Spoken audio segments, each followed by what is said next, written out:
What's up guys, welcome back to the channel. My name's Jordan and today we're talking about the newest news with the 2023 Nissan Z. It's been about 3 months since we talked about the car and a lot has happened and a lot not has happened. Where are the cars at? I thought they were supposed to be selling these things. So we're going to talk about that today and we're going to go over the newest happenings with all the deliveries and the things that you want to know. So stick around. And so guys, it's been about 6 months since I put my deposit in for the 2023 Nissan Z. And unfortunately, every single time I reach out to my dealership, they never have any news for me. They never tell me what's actually going on or why things are delayed because they don't know. You know, apparently there's just a lot of mystery around what's going on with the cars and why they're not in dealership hands. And so I'm kind of left to go on the internet and figure out what's going on. You know, where are the cars and how come they're not in dealerships? And so earlier at the beginning of July, some shipments of cars were actually making it to US soil. And this was a huge milestone because that means that cars are being made and they're going to the ports and they're being shipped over. But people started to notice that the cars were almost all yellow with a couple white and blacks sprinkled in. And so that kind of makes a little bit of sense because the Nissan Z Proto was the first car to be produced, and that means that the yellow cars were already in production line. So it makes sense that a lot of the cars that were first to make it were yellow. Something that is interesting is that some of the smaller regions are actually receiving cars that are hitting dealerships and being bought by customers. A dealership in Guam received 3 Nissan Zs, which is kind of like random. They got 2 yellow and 1 blue. And no surprise, the cars are listed at $60,000. So huge dealer markups, and I think we all expected that, but I definitely don't like seeing it, and I definitely don't want to buy a car with a huge dealer markup. And so because Guam is getting a couple cars and the US is getting shipments, but nobody really seems to be able to buy one, and the dealerships have no idea what's going on, how is Nissan allocating these cars around? How do they decide who gets what? You know, there's some speculation online that maybe the smaller regions are getting allocations for cars because it's a smaller market. And so if there's only a couple dealerships in this small region and they need to send 10 cars to that region, well, they have that region covered, right? But when you think about a humongous country like the United States, they need to have a gigantic volume of cars being pumped out of the factories to be able to support such a large market. And so it makes sense that, you know, maybe a few shipments have made it to US soil, but we're really not ready to start selling cars. And so recently an allocation guide, Memo, was leaked online, and this gave us a little insight into what Nissan may be thinking for where cars are going to go and when we're going to see them. And so in this allocation guide, it pretty much only talks about the Nissan Z Proto, which is a little bit disappointing for those of us who just want their own model and we don't need to have the collector's edition, you know, nor were we going to be able to get the 240 of the collector edition worldwide. So the Z Proto really to me is just like not even a speck on the radar. But this memo basically says that each dealership is going to get either 1, 2, or 3 Nissan Z Protos, and this is based on their sales of the 370Zs in the last few quarters that the 370Z was on sale. So that makes a lot of sense. You sell more Zs, you get more Z Protos, but then it says at the end of the memo that there's no estimated, delivery date for the performance of the base models. It says that people are going to start to be able to buy and receive their Protos in August, their Z Protos in August, but the other cars, we really don't know. I'm kind of have mixed feelings about that. But I think the silver lining of this is that the Z Protos are going to be marked up to the moon. The people that buy the Z Protos, they're collectors, they got cash, they got a really good relationship with the dealership, which means they probably have a GTR or two, and they can afford the markup. So what's good about that is maybe the Z Protos are going to be sold for a major markup, and wishful thinking here is that when the regular cars hit the market, maybe we'll be getting them for somewhat close to MSRP, which is what I'm hoping for. Unfortunately, just a couple days ago, Nissan released a public statement saying that the production line for the 2023 Nissan Z has been stopped and delayed.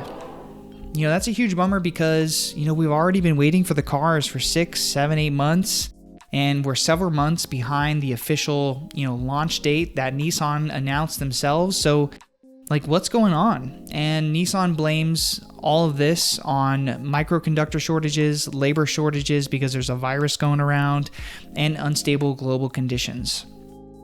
And you know, I get it. People are having trouble getting suppliers. Companies are having trouble, you know, receiving parts they need for these mass production lines of products, whether it's a small product or a big car.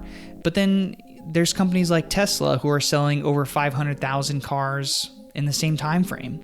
So clearly Tesla has figured it out and Nissan hasn't. So I don't know. I feel like they dropped the ball there. And if we're really just waiting on chips, I'm sure they could have figured something out, but somebody dropped the ball somewhere.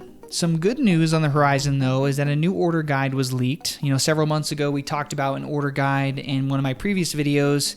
And in that guide, or in that order document, they basically say that you weren't able to get a white car with all the colored interiors. Before, you were only able to get a white car with a red or a black interior, but luckily now this new guide is telling us that you can order a white car with a blue interior, and that's exactly the spec I want. So that's good news for me, but you know, when am I going to get the car? So who knows? In this new order guide, there was also like a Nismo aftermarket part brochure that highlighted a few of the accessories that you could buy from Nismo for the cars. There's some cool things in there, like some rims that look really nice, but I also like that they have an option for interior lighting. So you can buy lighting for your footwells, for your cup holders, for you know, your door sill and some other places. So I think that's cool. I feel like that's something that I could do a DIY thing on, and I think that'll be a lot of fun. Aside from that, the order guide looks very similar to what it was before. I'm just happy that now we can get the white cars in all the interior colors, and I'm sure there are going to be some other people that are excited about that as well. But recently, I saw a video of a Nissan engineer who was talking about some features of the car, and she's part of the Arizona testing facility. And so I thought she said some cool things here, so I'm going to go ahead and play that video. So we'll be right back. I think it's our first time doing launch control on a manual transmission. So it's pretty fun because we do power on shifting. So wide open throttle, you can change gears, which is really fun. Just make sure you're in launch control mode because we use the electric variable valve timing to kind of reduce the RPMs once you put the clutch in. So it's not like you're slamming it through the gears when you're in launch control, wide open throttle. Once you push in the clutch, the RPMs will drop through that electric variable valve timing. So we did a lot of fun little tweaks like that. We really wanted. And so essentially what she's saying here is she's highlighting the launch control system in the manual transmission. And, you know, we all knew that the car had it, right? But something that I didn't know is that it also has a no lift shift feature. So if you enable launch control and you decide to take off, the car is not only going to assist you with the takeoff by controlling the RPMs, they're actually also going to control the RPMs with every subsequent shift from first to second, second to third, third to fourth. And, you know, I think that's a pretty cool feature. I know in the Porsche community, some people really, really love the no lift shift feature that's found in some of the GT3s. And I've never had that feature to try out. So I will definitely be excited to try it out and see if I like it. I do feel like it'd be a little weird to like mash the gas and just shift and just never let go of the gas. I feel like that will be a little bit, you know, feel against the rules, but they've designed it, so I'm going to try it. And last, guys, I just want to highlight one cool product that I found on the internet, which is an exhaust made by a Japanese company called Central 20. And they basically modeled this exhaust for a customer after the classic styling of the 432 240Z, where basically it has a dual vertically stacked exhaust tips. And I think it's cool, and I really like that they're kind of focusing on this retro styling, but I do think it does look a little bit funny on this like stock bodied car. You know, the diffuser isn't quite long enough, so it does kind of stick out a little bit, but I do think the execution of it was really nice. I just made a video of me fabricating my own exhaust, so I can definitely respect the craftsmanship there. And let me know what you guys think down below. We don't have any exhaust clips, but I think it's pretty cool.